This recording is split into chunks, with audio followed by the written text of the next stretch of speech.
Good evening and welcome. It is Just Saying, Season 3, Episode 6, just the two of us, me and Pyro. And as you can see, the weather where I am and where Pyro is clearly very different, Pyro. It's snowing. It's snowing in the northern hemisphere. It is very cold, and I'm properly prepared for that. So, yeah, this probably looks bizarre for y'all. I got the Pittsburgh skyline in the background. The Steelers are playing in the playoffs tonight. But hey, today we're all about RLCS SSA. I'm ready to go, GB. Yeah, and there's much to talk about. We had an action-packed weekend of qualifiers, and we're gonna break that all down. But an excellent performance, and we will talk about that in detail. Pyro is the performance of Synthesis. They got themselves out of Swiss 3-0.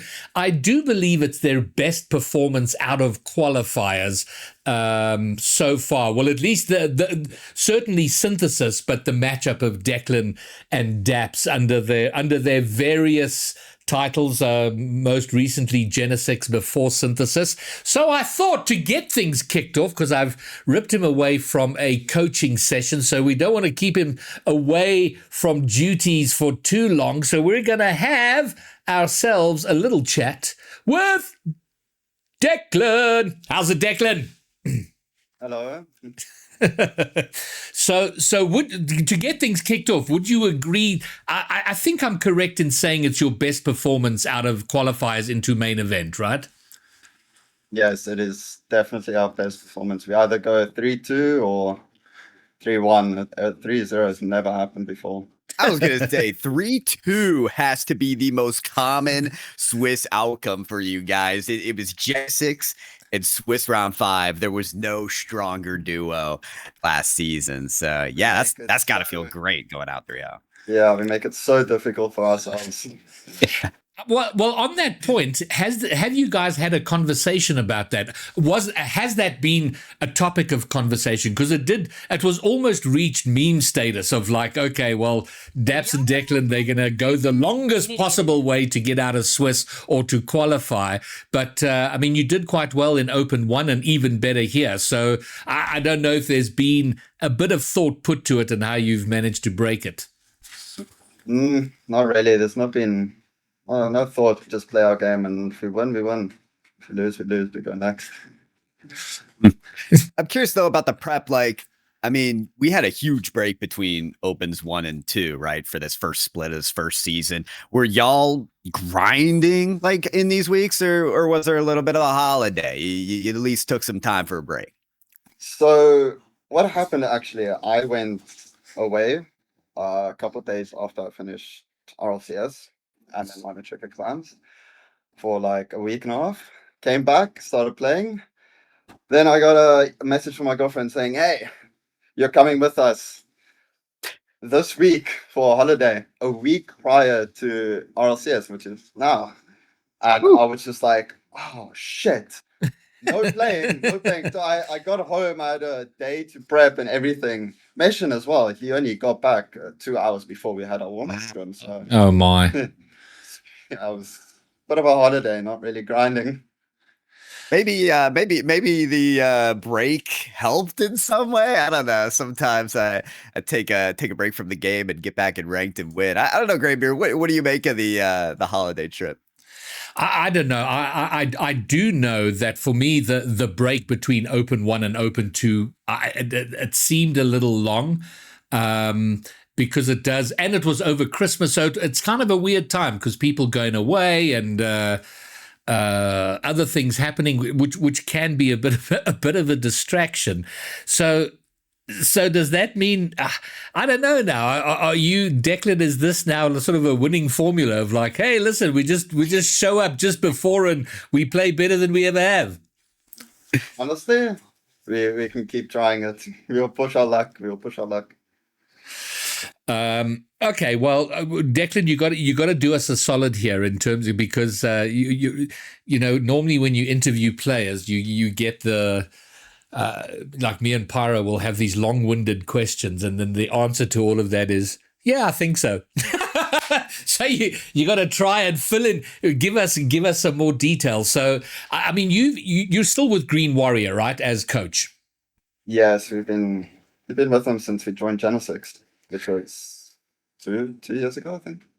Okay, and and has there been a progression? I mean, I love the consistency of that. So, has there been progression with him as a coach in terms of how you've played the? How has that impacted you to have the same kind of coach for an extended period of time?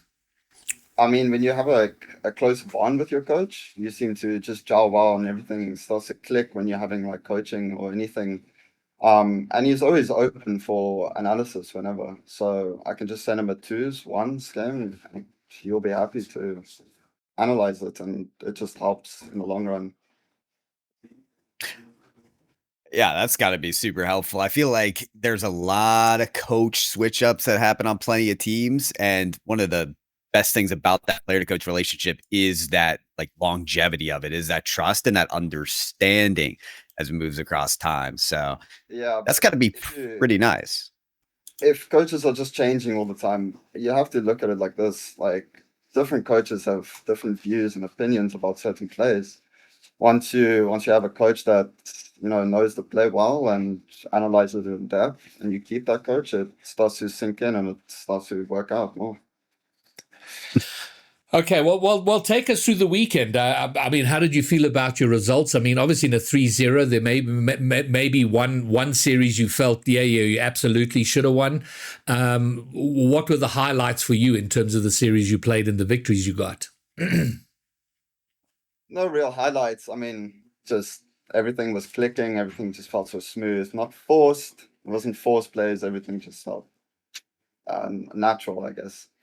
Um, I mean, we should have took Aleppo 3-0 as well. Not 3-2, plus.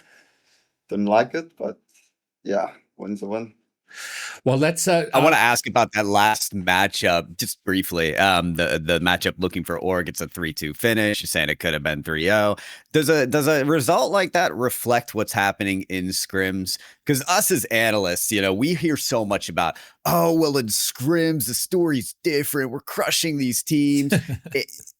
I mean, is that always a reflection of scrims, or does it matter more when push comes to shove at RLCS? I mean, look at it this way. We didn't have a scrim. We didn't scrim a single time. That's true. Like 2 weeks. Yeah. So, I mean, scrims are just scrims. They practice until it comes onto the big stage. RLCS, that's where it matters. If you can't pull it out, then, you just have to take the loss. So scrims do not count at all. That's just experiment and practicing as a team. Well said. So let's look forward a little bit. Main event Friday, GSL, and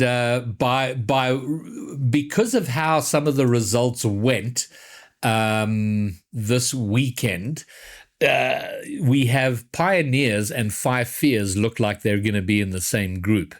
And that'll be not your group. So you'll be in a different group to those two teams. And that presents a pretty unique opportunity for you. I don't know if you guys have discussed that, your thoughts about that.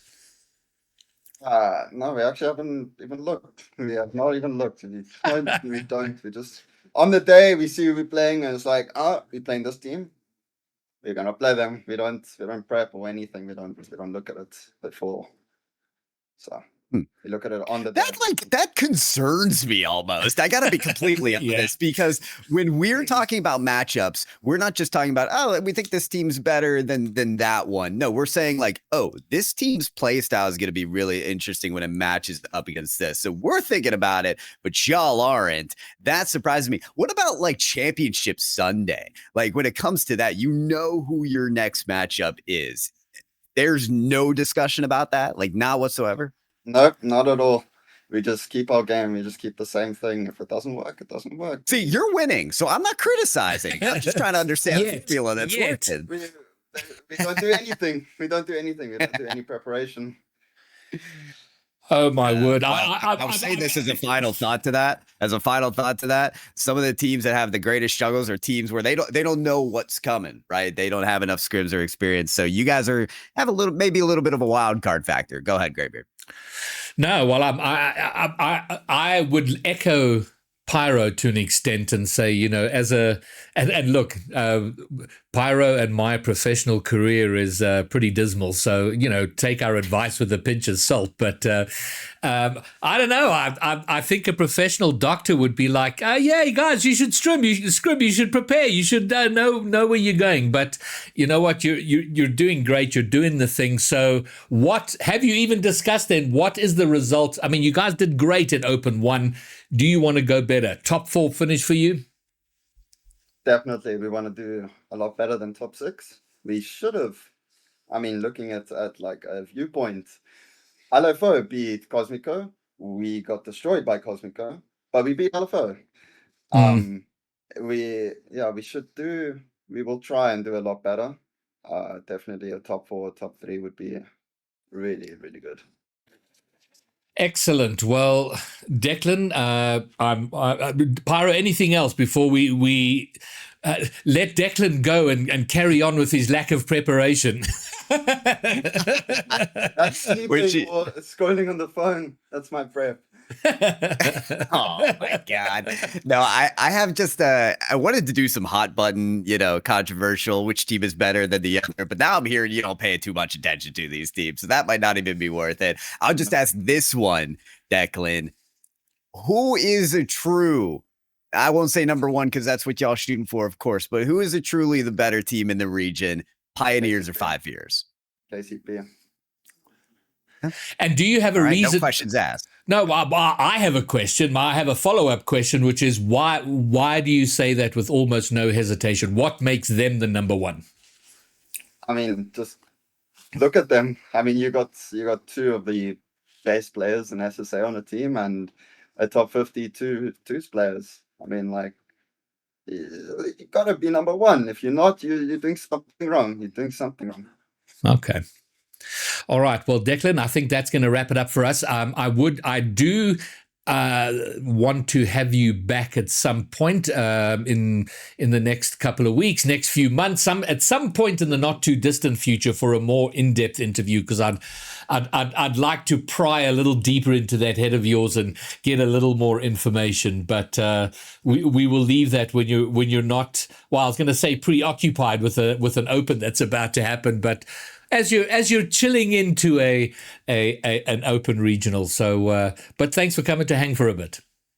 Thank you so much for having me. Thank you. It was a lot of fun. All right, cool, broski. We'll catch you soon. All right. Well, there we go. Some brief words from Declan about their deep philosophical approach to how they're going to be the number 1 team in the region, but it is working for them. And Pyro, for me, I'm delighted because they have. On last week's podcast, I said that I've always thought that they've underperformed and that they can do better, yet they always sort of seem to hit a ceiling. And maybe I was just being overly optimistic, but based on the results, and it is, maybe they were just clicking on the day. We'll see if it turns into longer performance. But finally, we're seeing something out of this team that in my mind is overdue. I mean, listen, since this came in the Open number 1 saying you guys are underrating us, like we are going to perform, and then they did. And now this most recent result against Looking for Ore going 3-0 and Swiss coming into Open 2 is a fantastic result for them. So they should be in the spotlight. We should be, hammering them with questions, trying to understand how they got here. And to an extent, we do understand. It's just that things are clicking. Maybe they didn't spend that break between Open 1 and Open 2 scrimming a ton due to holiday, but that's not to say they haven't put in that foundational work. They understand the opportunity that's before them. Declan says he's shooting for top 3, no questions about it. And so, they understand that's a serious thing in a complete region of RLCS. They have been working towards that. And this is some serious momentum moving into this coming weekend. Well, let's talk before we're going to look ahead to the momentum for everybody as the top 16 do battle on Friday night to find the top 8 to go to the championship weekend. But first, we have to dissect the qualifying weekend because there were some big surprises. Some teams that didn't make it through that made it through in Open 1, some new faces, new teams, and a few things that I'm excited about, but also a few shocks. Not as many as you might expect, but a couple of shocks and surprises. So let's go and go through what happened this last weekend. So, and of course, that was 2 pools, Pool A and a Pool B in Swiss, 16 teams per pool, 8 teams in each go through. And in Pool A, these were the teams, these were the matchups. And Pyro, it's just occurred to me, I don't know if you can read that clearly. I think maybe what I should do, would it help if I sent I can see it. You can see it fine. Okay, I was just, I realized that in prep I wanted to sort something up, but if you, long as you can see it, we're good. So, so 16 teams there. Pioneers up against White Rabbit Gaming. The Bros against the Mzansi Magicians. Death Cloud versus Team E1. Team 10 versus Fennec. I'm a Piano Project 1. The Punishers. The 3 Racketeers. Rounds versus No Name Team. Supersonic Legends versus Jomas Power. And in round 1, at least, Pyro, it pretty much went according to script. I mean, there were 0 surprises there. All the higher seeded teams did their work. So there we go. All the teams that should have won there. So not much to say there. Then coming into round 2, the 1-0 teams again. Nothing jumps out there except I'm a Piano sweeping Team 10. Team 10, of course, making top 8 in Open number 1 and getting swept by I'm a Piano, which is Cam's Nitro. Cam, Nitro, and Lixer. No, that's another team. Oh my! I have my word. notes here. It's Kexi. Kexi, of course, I knew it. Apologies, Kexi, if you're in chat. My bad.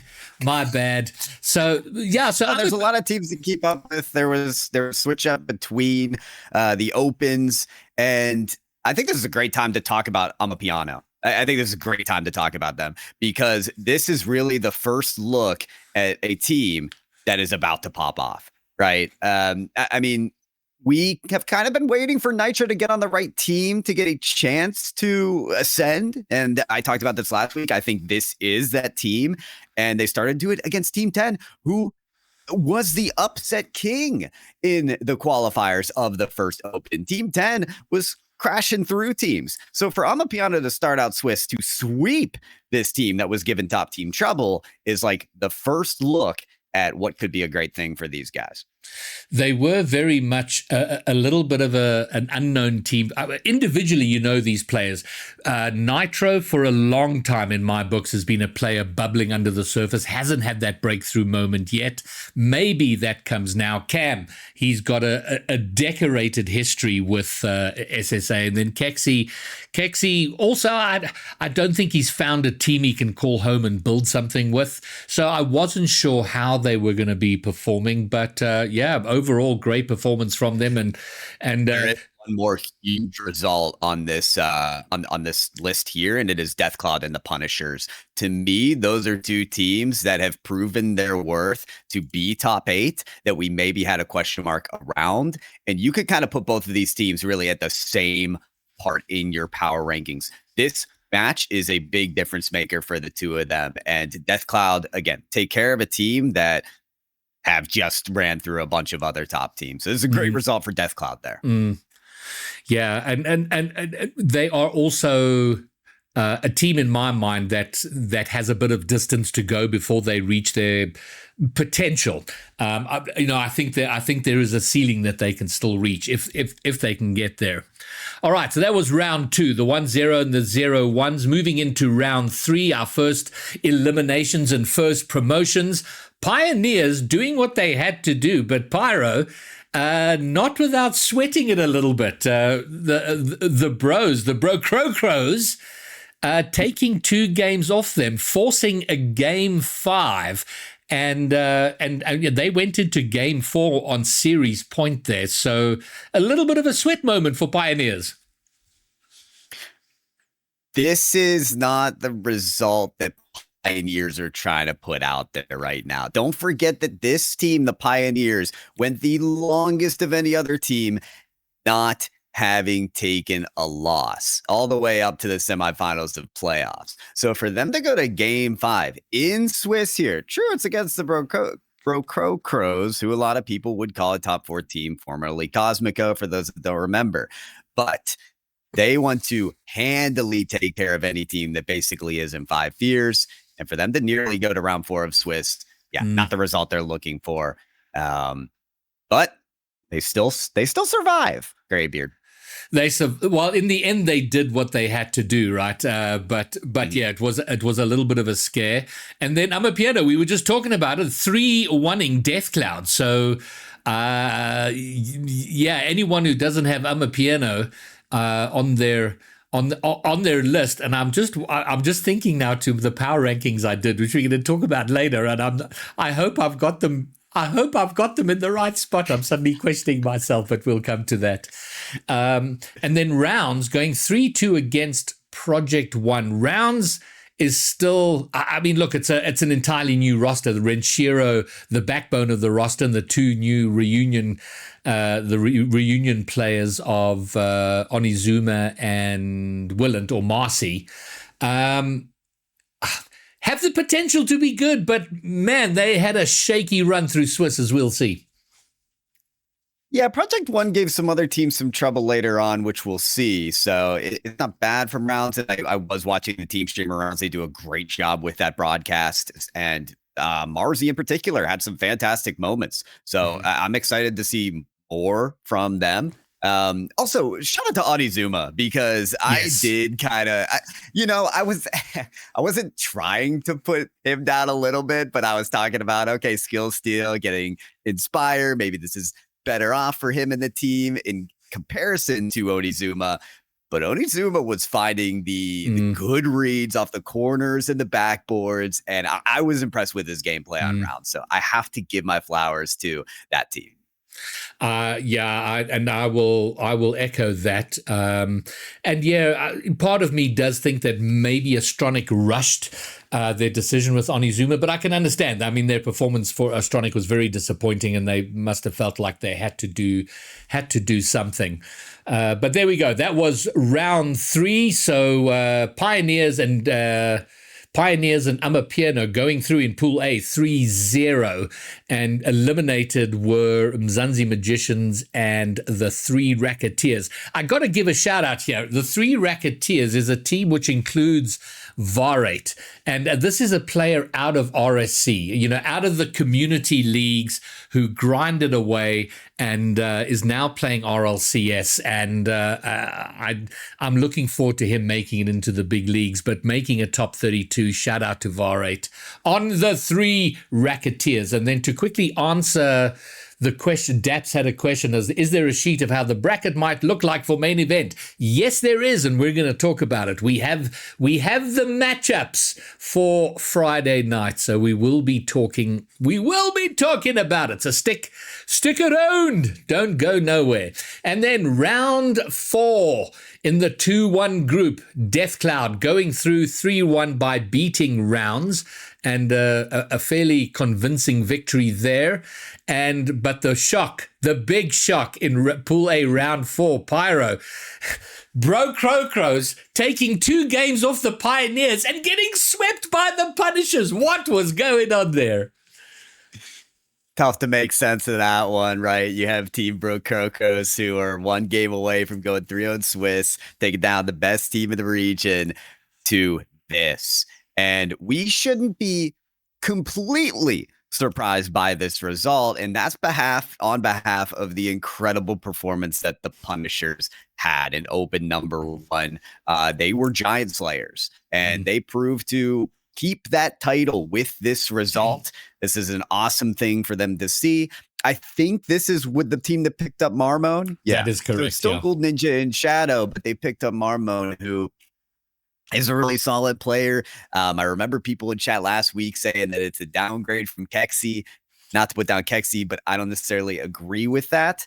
And it really just puts Punishers in a good position to do things like that. And also, there has also been discussion about Marmon and his history with Young Money Clan, and a lot of people in chat yesterday when I was watch partying the qualifiers were saying that he's a really, really good guy. He does like to do a bit of rage baiting now and then, but overall, a number of people sort of came to his defense that he's a good guy, and I said, great. I have no doubt that he is, and he's doing a great job of sort of starting fresh within the region, a sort of a new Marmon for the region. So shout out to him. Well, I have to say, Greybeard, that just sounds more of like what YMC was. Remember, you did the podcast with them. They were up front and great people, and they put on a great face all the way until it came to doing the actions instead of the words. And we know how they acted. So, this region obviously has a tough time trusting a lot of people, but now that's under the wings of a 2/3 role, and they're off to a great start together. Well, on the subject of our trust issues, we have to talk about the. Hold on, is that round 5? Jomas Power. Oh, okay. So Jomas Power were actually DQ'd. Jomas Power came into this, and there were suspicions about them from the start. And in the end, it did turn out that they're 3 cheaters. No getting around that. 3 players out of EU who tried to cheat, and they were ultimately kicked out of the tournament, but not before they eliminated local players who unfairly. So, but shout out that they did at least get kicked out in the end. Coming to round 4. Oh, okay, sorry. So in round 4, the teams going through in round 4 were Death Cloud sweeping Rounds, the Punishers sweeping Bro Crows, and White Rabbit Gaming sweeping Team 10. Now, Team 10, if you remember, Pyro, in the first regional, they made top 8, and that came as a big surprise, mostly to them, because 2 of the 3 players were not available to even play on the Saturday in the top 8, so they forfeited their way out of there, which was mightily frustrating. But yeah, they seem to, Synthesis talking about we just showed up, we did our thing. To me, it seemed like Team 10 just showed up but didn't do their thing.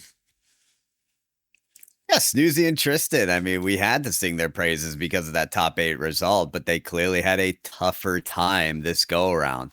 I hope that doesn't mean that we don't see them in Open 3.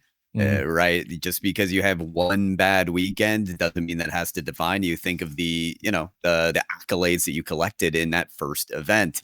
I also, gotta give credit to the teams that did beat them. I've been talking up White Rabbit Gaming. I have liked what I've seen out of Wee Casper, and they're here to prove that they're not just some team you can act like they're the stepping stone to ball on over. And instead, they are going to be that stopping point, that tough obstacle for teams like Team 10. And I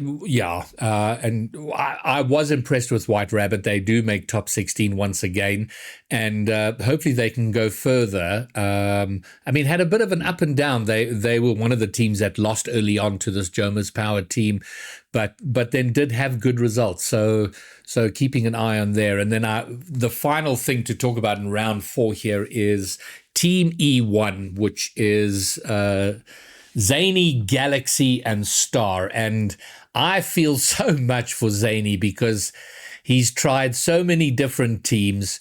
And I think I'm not sure what's going on there, but again, fails to make a main event. I still struggle to wrap my head around as to why Galaxy even left White Rabbit Gaming in the first place to be a substitute. That to me is going to be one of the biggest disappointments for me coming into the season, because I hosted a couple show matches for White Rabbit Gaming and they looked fantastic. What other reason do you guys have to break up at this point? And now in one image, we can see where Galaxy could have called the top 16 and instead he did not. So what Pyro, summarize round 4 for us, won't you? yay, will do. Well, we talked about Team E1 being a little bit of a disappointment. Zany teaming up with Galaxy there and Star had bigger expectations for that team. Team 10 having gone from a top 8 to now no top 16 was a big worry, but White Rabbit Gaming proven that they could be a big obstacle. And of course, the big takeaway from here was the Punishers win against Broke Crows. They continue to be a Titan Slayer in their own regard, and I can't wait to see what they do in GSL.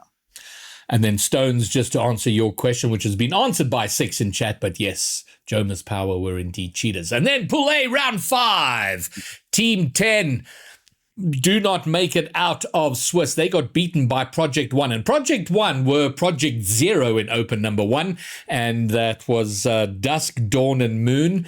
And they played under now their real names, which is Lorax, Olam, and KV, I think, are the team that make up Project 1, and they make it through. They debut into the top 16.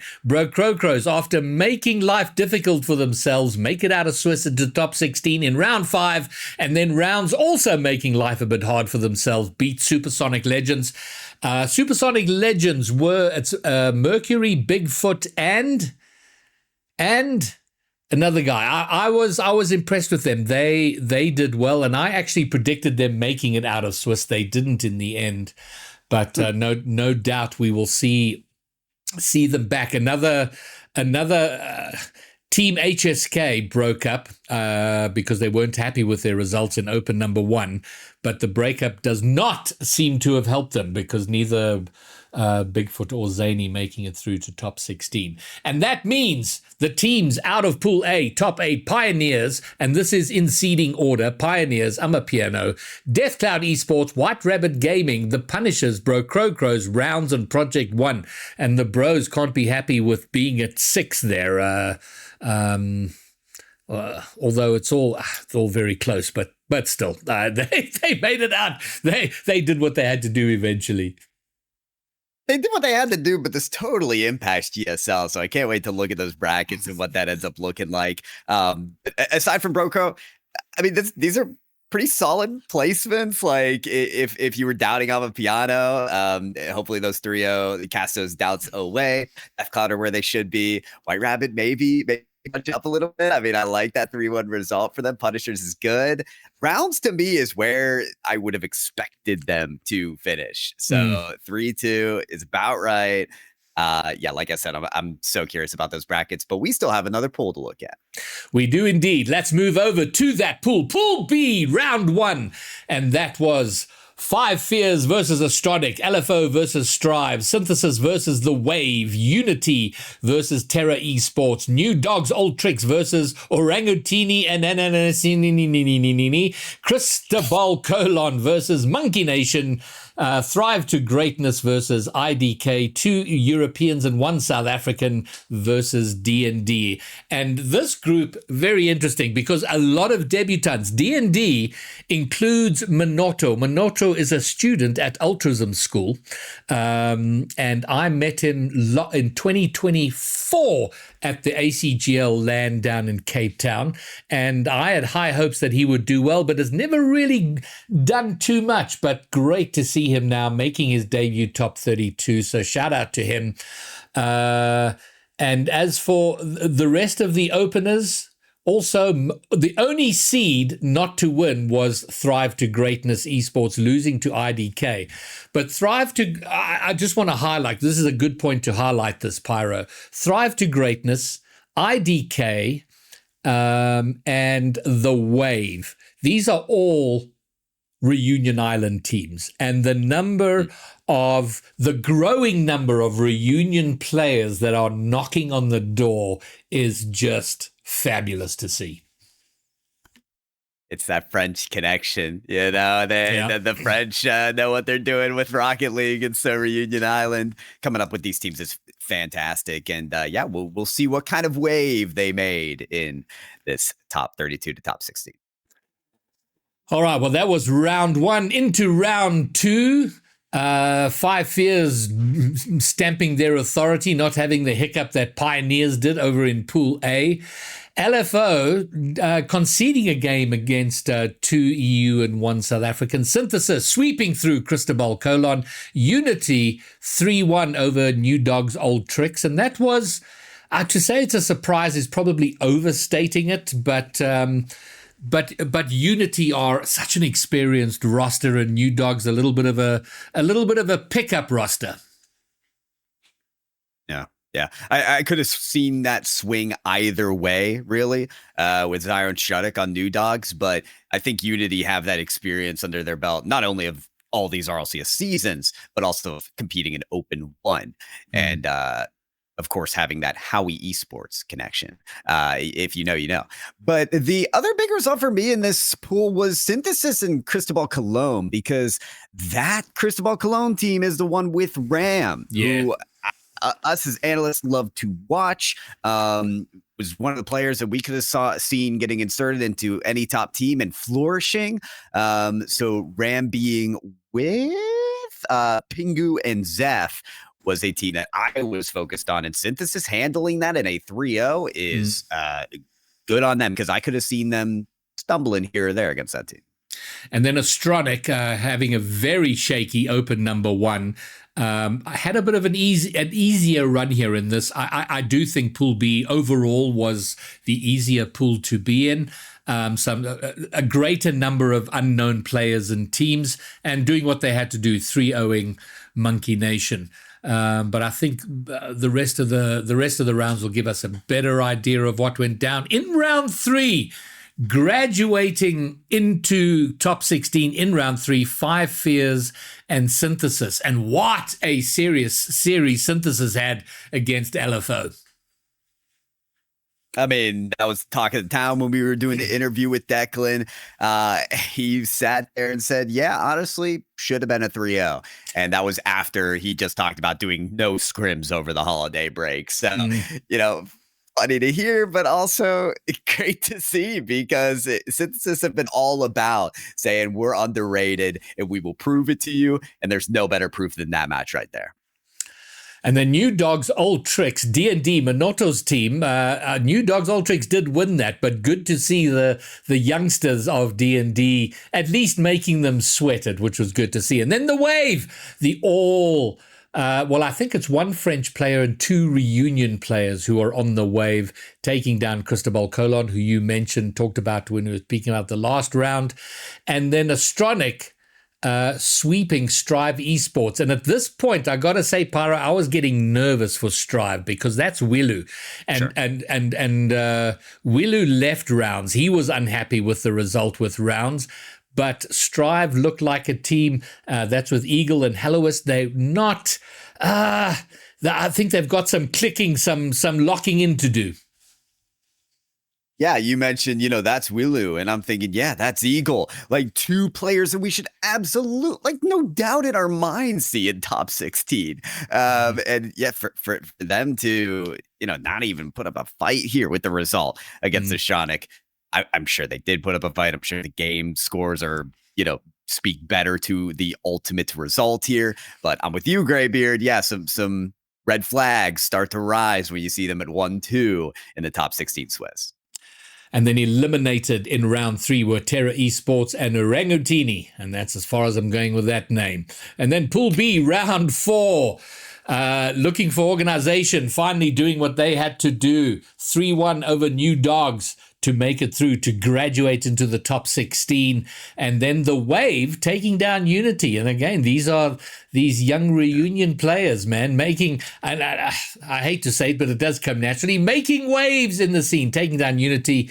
And then Astronic took down the other all-reunion team of IDK, who had beaten Astronic in the double elimination the day before. Yeah, a comment about Astronic here. They start out with an 0-3 against 5 Fears, which I don't really think anyone batted an eye at. But then they don't lose a single game after that. I feel like Astronic, people love to call Astronic, they're a little wishy-washy. What are we going to see out of them? Okay, they added Inspire, big whoop. 9-0 to end the day, and it's in round 4 of Swiss. So, maybe they're not that much of a team to doubt when we get into GSL.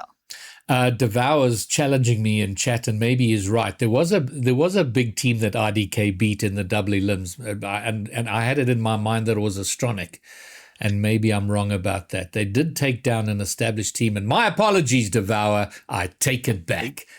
But I remember that too, but now I don't know who they beat. Yeah, I was on the same track of thought. Yeah. Oh, Supersonic Legends. Oh, okay.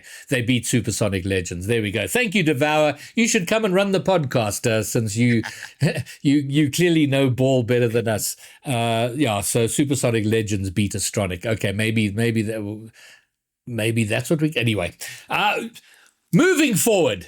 And in the lowers, nothing much to talk about there. All the teams who should have won in the 1-2 round.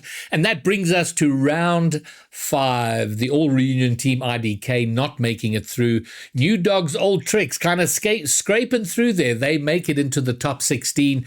Unity, 2 Europeans, 1 South African. That's Max and Scraffy and Yan, and those are 2 players I would love to see making a main event. I'm always rooting for them, but they're just struggling to get themselves over the line there.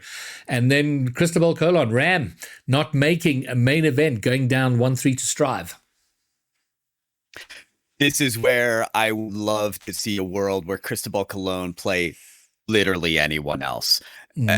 And see if they qual, because sometimes it comes down to Swiss. Sometimes it comes down to how you perform throughout all of Swiss. It matters whether you take some of these games in each round, because you don't want to go to round 5 and play Strive.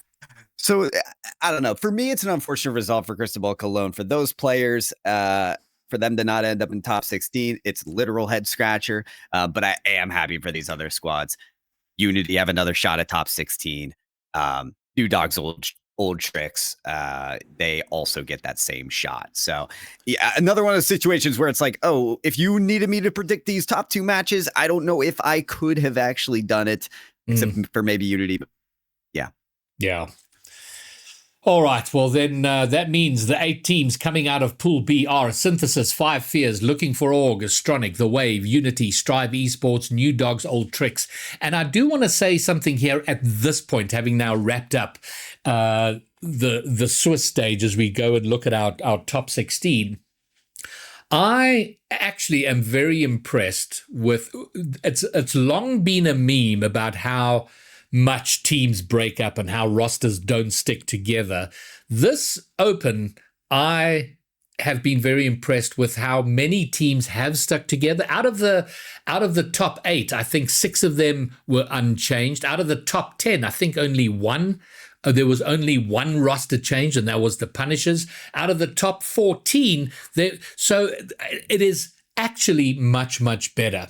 And what made me think of that is if you look at Cristobal Colon with, Ram and Mercury and so on, it's hard for them, those teams that are sort of adrift in the middle of the field somewhere, to kind of settle on something. And it seems to be try this, try that. Whereas it would be important for them to try and like, okay, guys, we're going to do this for the rest of the season. But that does bring me to a throwback from last week's podcast when we were talking about the fact that an RLCS season is only 2 splits. You feel like you need that first split for those middle teams to figure their shit out and then settle in for a good run in the final 2. I mean, right now there's one more open, and then first split is done, and then there's that break, and there's always chaos then. And the format doesn't really allow, there's like so much manufactured urgency around results. Yeah, and because of that, it's a don't hate the player, hate the game situation. There is flux, but it's a result of the format. Every single season, I will look in disappointment to the RLCS schedule when it is announced, when there isn't a third split. Graybeard, you've already said that's a hill that I will die on, and it's so true. But we just heard from people like Declan in the interview why stability matters. You talked about his relationship with his coach Green Warrior lasting over 2 years. He says, yeah, I can send them a 2s replay, a 1s replay. We can still have valuable conversations with that stuff because we have that foundation, because there's something to grow from. And so you're right. Stability matters. And we're starting to see the results show for that experience. So DeVal's asked another question, which is, what is Buchholz? And I am unwilling to even try and answer that question. It's a formula and a way to figure out seeding, but and I honestly don't understand it, Pyro. If you want to have a crack at it, great. Otherwise, I'm happy to move forward. Super quick. It's a score relates your wins to the theorized competitiveness of your opponent. So basically, you're gonna get more points if you beat someone that's stronger rather than weaker. It tries to assess that. So that Buchholz score does matter when you look at the seeding as it goes into GSL. So beating Five Fears has a lot more value to beating New Dog's Old Tricks, for example. It's absolutely right. Yeah. Well, there you go, and they're using that method for seeding in RLCS 2026 as they did last season.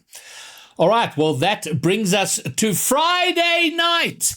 The matchups for the two groups of GSL. And by virtue of Buchholz and the way some of the results went, Pioneers and Five Fears, Pyro, are going to be in the same group, which is tough for the likes of Astronic, Punishers, Rounds, Death Cloud, Unity. But man, oh man, what an opportunity for Synthesis, WRG, Amapiano, LFO, Bro Crocros. I mean, it basically means that, four teams from each group are going to move forward, two from the upper, two from the lower, for each of those brackets. It means that Pioneers and Five Fears are going to go through the uppers. Good luck to the rest of you in lowers. Teams that stick out for me based on how the bracket looks, I would say, is Death Cloud and the Punishers. But again, we have to see how the bracket ends up looking. But you're right. Upper bracket positions are up for grabs for those Group B teams. All right. Well, we're now okay. I don't know if you're willing to venture some predictions on the results here, Pyro. If we look at Group A, quickly run through the 8 teams in Group A who are victorious in their opening rounds. Pioneers, Punishers, Five Fears, Death Cloud. And Group B? I haven't even looked at these matches. This is so funny. Synthesis, White Rabbit Gaming, Amapiano. You tell me on that last one right here. It's a rough opening matchup, isn't it? I mean, that is, to me... That's insane. That's insane that's a round one matchup. Can we talk about that? Those were top 4 teams. Yeah, exactly. That's like 3 and 4 from open one right there. How that ended up happening is absolutely ridiculous. You guys at home can make that prediction. I got to think a little more on that one. Okay, well, I think it's going to come down to because neither of them had the best performance in the Swiss. So looking for orgs wasn't bad. Bro Crocros was bad. Looking for org wasn't bad. They lost at game 5 against Synthesis, took care of the rest. Bro Crocros was not good. All right, I realize I am just changing something that's coming up on a slide that I needed to fix, and I am now done with that. Okay, good. All right, well, there you go. Daps and others who were asking, those are the first round matchups for Friday. Of course, I'll be streaming that, and we'll have ourselves a grand old time. But then that does lead to the question: 16 teams, half of that field has to be cleared out to make way for Championship Weekend broadcast on ACGL. And who are the 8 teams? So as we've done, we asked all of the casters to give us their power rankings of how they see these 16 teams filtering out. And what we're going to show you now, because we're running the podcast tonight, are my top 8 power rankings, Pyro's top 8 power rankings, and then we took everybody else's and plus ours and combined them to the combined how the casters feel it is going to go. And for no other reason other than I didn't want mine to go first. Pyro, this is yours. This is Pyro J's top 8 power ranking for the GSL stage, and I've just included the top 8. So this is who Pyro sees going through to top 8. Yeah. All right, can I have the floor here? Of course you may. Explain yourself. Yeah, explain yourself. Okay, first of all, power rankings are for fun, and there's no way to make everybody happy. There's no way to create the perfect power rankings. There's gonna be people in the chat saying, "Oh, actually, this team beat that team." Blah blah blah. Listen, I don't want to hear it. Okay. Also, secondly, the underscore on Pyro J is after the J. It's not before. Get the underscore right. Who's making these graphics? Yeah, I can't believe it. Who's even in charge here? It's just pathetic. But there you go, Pyro, sorted. But especially Synthesis, like I can already hear them. They're like, "Did you see our Swiss or what?" Listen, I want to go off of historical results. And to me, looking for Org Brococos, they had a much more stable path to top 4 than literally any other team. There were hiccups from Synthesis that I'm still afraid of resurfacing when it gets to playoff time. These teams, I can trust those in the top 4 to make that path because they've done it before. Maybe some people are going to be surprised by like Punishers and Amapiano, but go ahead and look at the results and then tell me what you think. Like Punishers had a crazy Swiss and they did it as well in Open 1. They're a consistent team more so than the others that you don't see on this list. So go ahead and compare those sheets and still try to tell me the Punishers are not top 6, top 7. Amapiano is a little more in the belief that I have for them. Cam and Nitro, to me, could be a duo that splash onto the scene and take care of business. They did it with a 3-0. We'll see in top 16. Deathcloud speak for themselves. I don't need to validate that Deathcloud performance. They've done it themselves. Maybe you could even argue them higher.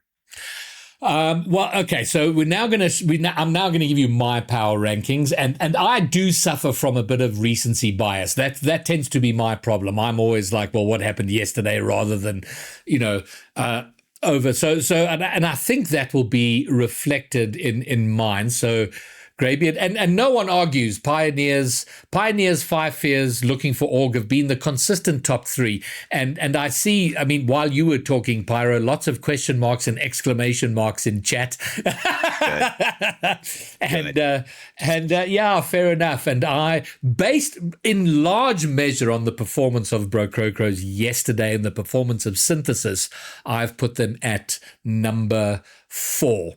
And I'm not 100% sure of that. Well, no, I am actually. Based on yesterday of those two teams, I think that's correct. And then Deathcloud, Punishers might be a little bit too low for me. And then very much recency bias, Astronic at number 8. And it was pretty much either them or Amapiano.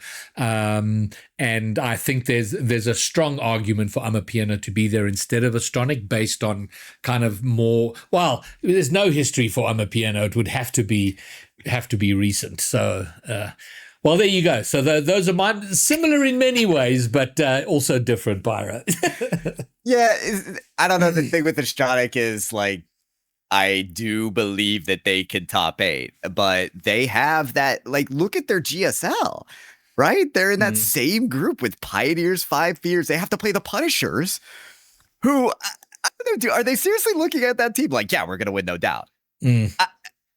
I don't know. Yeah. I'm sure that's what Brococos thought. And then they got 3-0'd.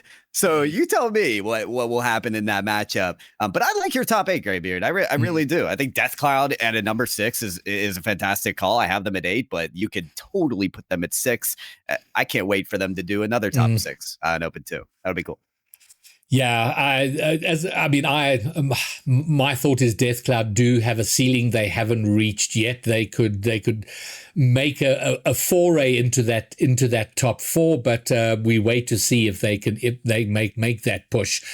Synthesis, which is really, I'm talking about the matchup of Declan and Daps, who've been together so long, and to me, I was saying what I've just said about Death Cloud. I was saying about the Daps and Declan probably 2 seasons ago, and they keep like almost not quite getting there, and maybe now this is their time, and maybe they've hit on the magic formula is don't think about it too much, don't do any preparation. Now we come to the global of all the casters, and then that got combined into a top 8, and it looks very similar. It looks identical to mine up until 7 and 8. So I'm a piano at 7 instead of, who did I have at 7? I had the Punishers. They don't have a Stronic like your list does. They don't have a Stronic. So I'm a piano and Punishers. And Punishers, 8, I don't know. We slept on Punishers last regional when we did this for the first. And to be fair, we had a lot less information to go on.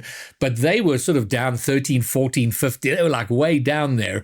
This is, and they just cleared the Bro Crow. So I don't know. At 8, maybe too low. Yeah, and they also lost to Death Cloud, which is another reason that stamps the approval of Death Cloud where they are. So I'm glad we're giving Punishers the respect that they have honestly deserved. I don't know. There's other people talking about no, who they should be in the top 8. Guys, Punishers have the results. They have the receipts. That's what I care about. I care about receipts. So shout out to Gold Ninja, shout out to Shadow, and I guess shout out to Marmon. We'll see how this open goes.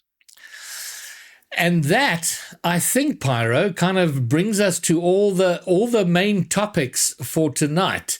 Not that there were a lot of them, because the main topic right now is RLCS in SSA.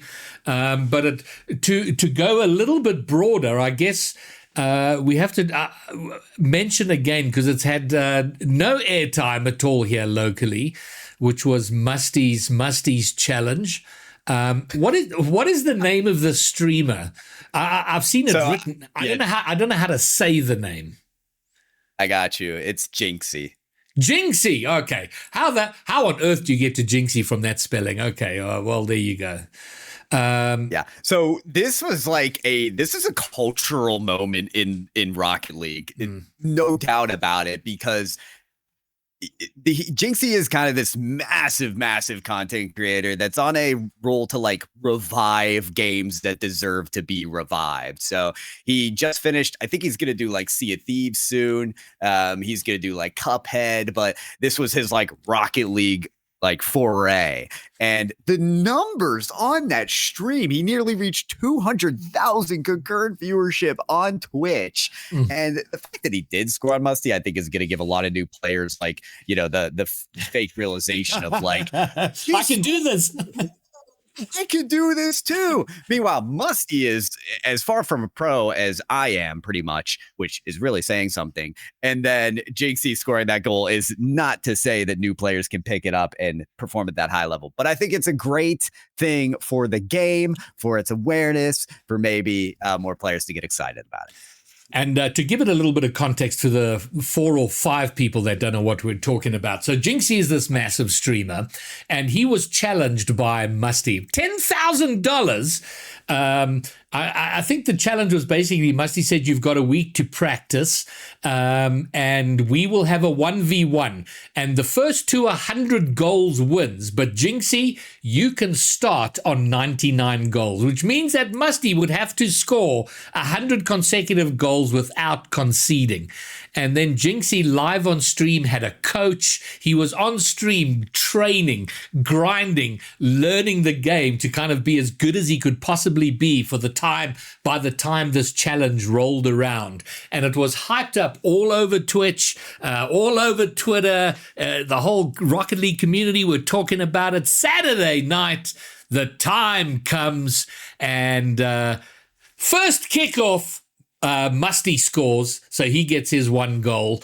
Second kickoff, 18 seconds in, Jinxie scores off the kickoff. The challenge was over in 18 seconds, but the numbers were huge. I mean, it was fabulous. And I mean, it was so, I mean, the fact that it ended that way was, or in some ways, even better. I think in terms of the result for Rocket League, Pyro, I think it's even better for it to end that way. For the content, the clicks, and the attention, absolutely. There is a appendix to this story, which is that they did run it back, and Musty did score 100 goals in a row. Oh, I didn't know that. Did they do that on stream? They did it on stream directly after. Oh, wow. There were some really awkward moments as well between the two of them that was just funny to watch. Like when Jinxie scored his goal, Musty was like, I can't even make a YouTube video out of this. There's not enough content. So Jinxie is like, you can make a YouTube short. And that got a lot of people howling. Oh, that's great. Funny moments, but altogether, like I said, I think it was a cultural moment for the video game. So I'm glad you brought it up. And it does. I last year was trying to do a thing with some local streamers, and it's kind of revived that idea for me, and I would love to do it. To find big local streamers and figure out a way to do Rocket League content with them. So if you have connections to big local streamers, connect me up. Let's figure out a really cool Rocket League, something really cool Rocket League that we can do with them to promote the game there, because I do think what happened there and what they did, what Musty and Jinxie did, is going to be great for the game, and I think we'll have an influx of new players, and I'd love to do something else like that local. Okay, so I think that's it. Are there any burning issues we've left out? And Bumblebee, I do want to say that I know you've repeatedly asked about Nkundla Style, because I know you're connected with that team, and there's nothing to say about Nkundla Style. They had other priorities. Peanuts was off at a wedding, and somebody else was off doing something else, so they didn't show up. So not much I can say about that. And if they show up next time, good luck to them. But arrive, show up, and play Rocket League. Pyro, anything else from you? Not much. I would say that registration numbers is something we talked about last week for Open 2, but we were so excited that it exceeded 100 for Open 1, but then they definitely took a backspin to around 70. What's the number, Greybeard? What was it? It was 84 signups. Okay. 84. Well, okay. We actually did pretty well, and we did beat APAC, which we always kind of use as a benchline, right? But only just. I mean, we smashed APAC in Regional 1, but Open 2, I think we had like 7 or 8 more than them. So it was, their drop-off was far less than ours. So, yeah, I just want to say, for the sake of the region, right, it's going to be Open 3, right? Not a lot of teams are going to have that opportunity anymore to, be at the top of the list when it comes to Boston major rankings. It's still super important for you to register. It's still extremely important for you to play, to prepare for these events. It's going to be great for the rest of your career, but most importantly, at least from our perspective, it's going to be great for the region. Epic Games, Psyonix needs to see these signups for SSA. So get ready for Open 3, clear your schedules for it. Even if you got it eliminated, show up. And go and sign up now, because unlike the gap between Open 1 and 2, which was some weeks, there is zero gap. Signups for Open 3 close next Monday. By the time we get onto the podcast next week, the signups registration will be closed. So go and do it now. Grab your teams, go and sign up immediately. And thank you for bringing that up, Pyro. It is important. As it stands right now, 22 teams are signed up for Open 3, so we have a long way to go. Let's get it done. And that is going to wrap it up for Season 3, Episode 6 of Just Saying. I will be back with you next Friday, this coming Friday, for GSL, for the watch party there. We'll have ourselves a hell of a time as we see which teams make it to top 8. If our power rankings turn out to be anywhere close to reality, we shall see. But in the meantime, from me, Greybeard, and Pyro J _, we shall see you soon. Peace!